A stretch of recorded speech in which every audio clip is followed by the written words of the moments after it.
নবী মুহাম্মদুর রাসূলুল্লাহ সাল্লাল্লাহু আলাইহি ওয়াসাল্লামের প্রতি আমরা দুরূদ পড়েছি। আল্লাহ তাআলা বড় খুশি হয় তার হাবিবের প্রতি যখন দুরূদ পড়া হয়। বলছি সুবহানাল্লাহ, চমৎকার কথা। আল্লাহ তাআলা তার বান্দাকে ওই বান্দিকে অনেক অনেক পছন্দ করেন যখন তার বান্দা কিংবা তার বান্দি যখন তার হাবিবের প্রতি দুরূদ পাঠ করে। বলছি সুবহানাল্লাহ। নবী মুহাম্মদুর রাসূলুল্লাহ সাল্লাল্লাহু আলাইহি ওয়াসাল্লাম বলেছেন, আল্লাহর কোনো গোলাম যদি আমার প্রতি দুরূদ পাঠ করে, অর্থাৎ একবার যদি পড়ে সাল্লাল্লাহু আলাইহি ওয়াসাল্লাম, আল্লাহ তাআলা তার ওই বান্দার প্রতি 10টি রহমতের চাদর বিছিয়ে দেয়। বলছি সুবহানাল্লাহ। আল্লাহ তাআলা তার উপরে 10টি রহমত আল্লাহ তাআলা তার উপরে নাজিল করেন। বলছি সুবহানাল্লাহ। আল্লাহ তাআলা তার ওই গোলামের প্রতি 10টি গুনাহ মাফ করে দেন। বলছি সুবহানাল্লাহ। তাহলে একবার দুরূদ যদি পাঠ করে আল্লাহ তাআলা তাকে 10টি রহমত তার উপর বর্ষণ করেন, 10টি গুনাহ আল্লাহ তাআলা তার থেকে মাফ করে দেন, 10টি মাগফিরা আল্লাহ তাআলা তার জন্য দান করেন। চিৎকার দিয়ে বলছি সুবহানাল্লাহ। তাহলে আমরা বেশি বেশি করে দুরূদ পড়ব কি পড়ব না? উচ্চ আওয়াজ দিয়ে পড়ছি, দুরূদ পড়ব কি পড়ব না? সম্মানিত কলিজার টুকরা দিনী ভাইয়েরা, আমাদের বর্তমান যে মাস চলছে আমরা সকলে জানি, অবগত রয়েছি। এটাকে শাবান মাস বলে। আরবিতে কি মাস বলে? উচ্চ আওয়াজে কথা বলি, কি মাস বলে? শাবান মাস বলে। নবী মুহাম্মদুর রাসূলুল্লাহ সাল্লাল্লাহু আলাইহি ওয়াসাল্লাম বলেছেন, যখন এই শাবান মাস আছে তোমাদের কাছে, যখন এই শাবান মাস তোমাদের কাছে পৌঁছে যাবে, তখন তোমরা বেশি বেশি করে মহান রবের ইবাদত করো। চিৎকার দিয়ে বলছি সুবহানাল্লাহ। পবিত্রময় শাবান মাসে আমরা চেষ্টা করব আল্লাহ তাআলার সান্নিধ্য পাওয়ার জন্য। আমরা চেষ্টা করব আল্লাহ সুবহানাহু ওয়া তাআলার প্রেম, আল্লাহ সুবহানাহু ওয়া তাআলার মুহাব্বত কিভাবে কালেকশন করা যায় এটা পাওয়ার জন্য চেষ্টা করব কি করব না? এই শাবান মাস জুড়ে আমরা 6টি আমল রয়েছে, স্পেশাল আমল, যে আমলগুলো আমরা কখনো ভুলবো না। ভুলবো তো ইনশাআল্লাহ? 6টি আমল, যে আমলগুলো শাবান মাসে কখনো ভুলবো না, এমনকি চেষ্টা করব গোটা বছর জুড়ে আমরা যেন আমলগুলো করতে পারি। বলছি সুবহানাল্লাহ। শাবান মাসের অন্যতম আমল হচ্ছে বেশি বেশি করে ঈমানের প্রতি দুর্বলতা প্রকাশ করা। অর্থাৎ আপনার যে ঈমান আছে, ঈমান নামক যে দৌলত রয়েছে, এই ঈমান উপরে অটল এবং অবিচল থাকা। চিৎকার বলছি আল্লাহু আকবার। আল্লাহ তাআলা বলেন, ওয়ালাউ আন্না আহলাল কুরা আমানু ওয়াত্তাকাউ লাফাতাহনা আলাইহিম বারাকাতিম মিনাস সামাই ওয়াল আরদ। বলছি আল্লাহু আকবার। কোন জনপদের লোকেরা, কোন গোত্রের লোকেরা, কোন কওমের লোকেরা, ওয়ালাউ আন্না আহলাল কুরা আমানু, তারা যদি আমার প্রতি ঈমান আনয়ন করতে পারে, ওয়াত্তাকাউ, তারা যদি আমার প্রতি যদি ভয় যদি করতে পারে, লাফাতাহনা আলাইহিম বারাকাতিম মিনাস সামাই ওয়াল আরদ, আল্লাহ সুবহানাহু ওয়া তাআলা আকাশের রহমতের দরজাগুলো খুলে দেবেন আর জমিনের রহমতের দরজাগুলো তাদের জন্য উন্মুক্ত করে দেবেন। চিৎকার দিয়ে বলছি সুবহানাল্লাহ।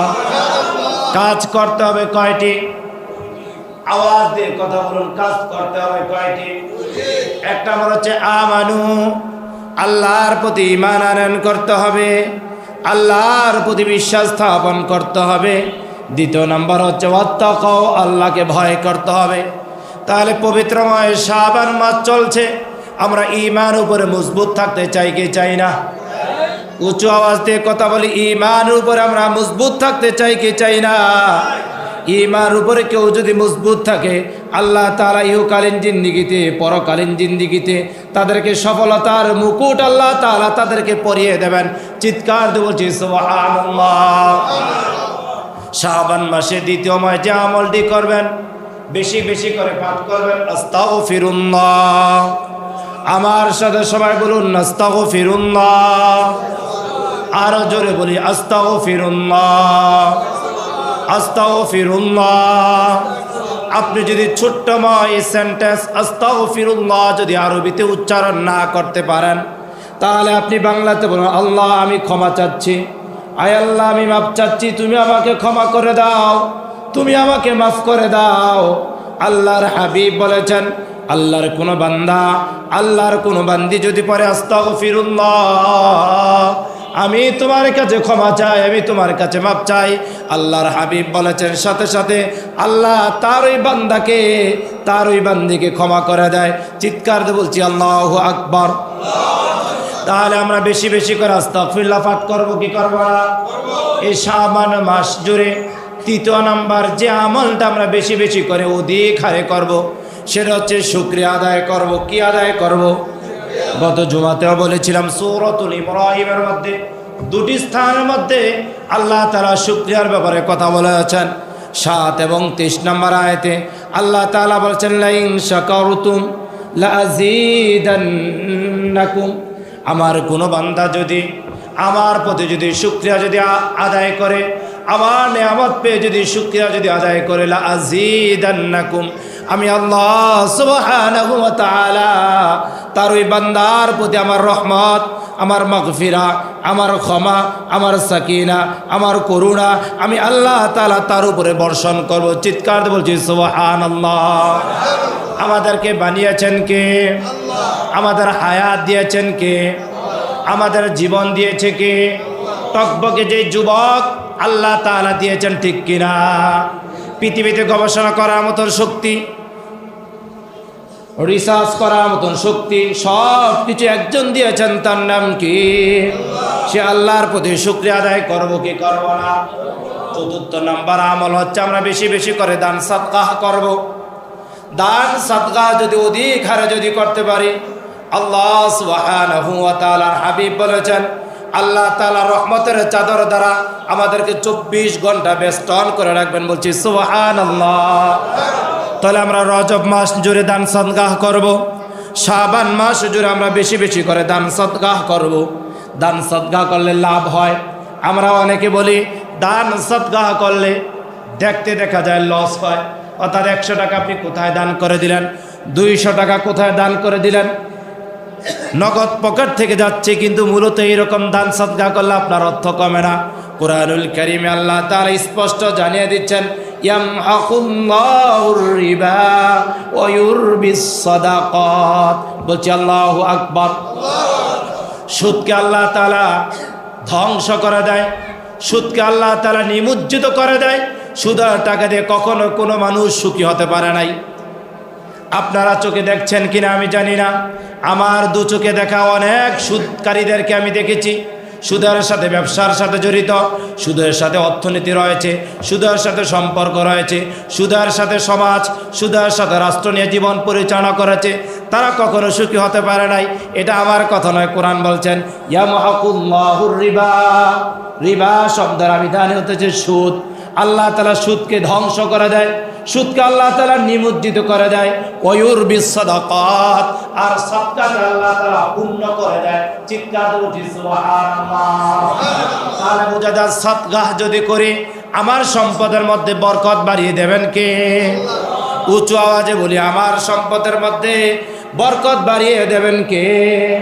তাহলে 4th নাম্বার আমরা জানলাম বেশি বেশি করে দান সাদকাহ করব।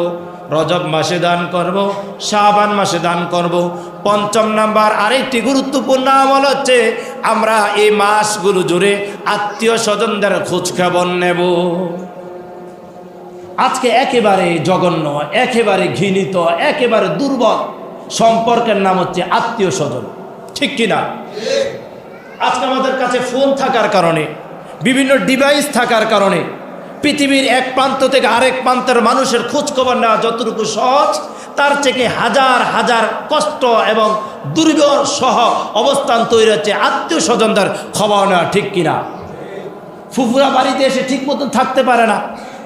আমাদের যাদের আজকের যাদের ঘরে মা রয়েছে, বোন রয়েছে, তারা আমার ফুফিদেরকে দেখতে পারে না, আমার বোনদেরকে আমার স্ত্রীরা দেখতে পারে না, ঠিক কিনা?